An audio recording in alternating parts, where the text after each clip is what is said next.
નમસ્કાર, શો ટાઈમમાં આપનું સ્વાગત છે। વડાપ્રધાન નરેન્દ્રભાઈ મોદીના 12 વર્ષ વિશ્વાસના, વિકાસના અને જનકલ્યાણના વિવિધ કાર્યક્રમો અંગે ભાવનગર ખાતે પત્રકાર પરિષદ યોજવામાં આવી હતી।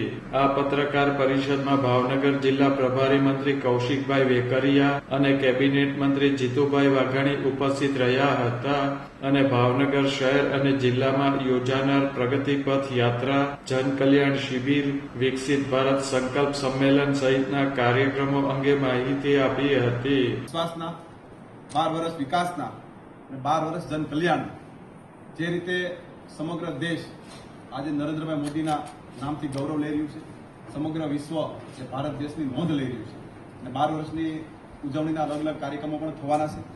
ખાસ કરીને જનકલ્યાણ શિબિરનું પણ આયોજન થવાનું છે, પ્રગતિપથ યાત્રા પણ થવાની છે, વિકસિત ભારત સંકલ્પ સંમેલન એટલે પ્રબુદ્ધ નાગરિક સંમેલન જે અત્યારે આપણે પૂર્ણ કરીને આવ્યા છીએ, પ્રાકૃતિક ખેતીની કાર્યશાળા પણ થવાની છે।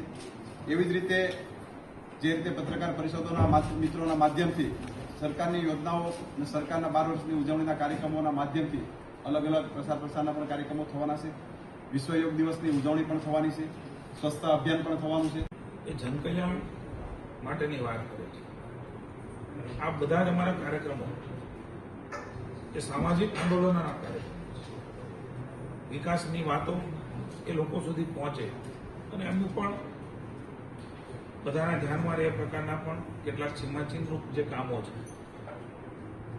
એના ઉપર પણ બધાનું ધ્યાન કેન્દ્રિત થાય એ માટેના પ્રગતિપથની પણ મુલાકાત માની કૌશિકભાઈ આજે લેવાના છે। મારે પણ રાજકોટ પહોંચવાનું છે, અહીંયા પત્રકાર પરિષદ છે, ત્યાં પણ વિવિધ કાર્યક્રમો છે।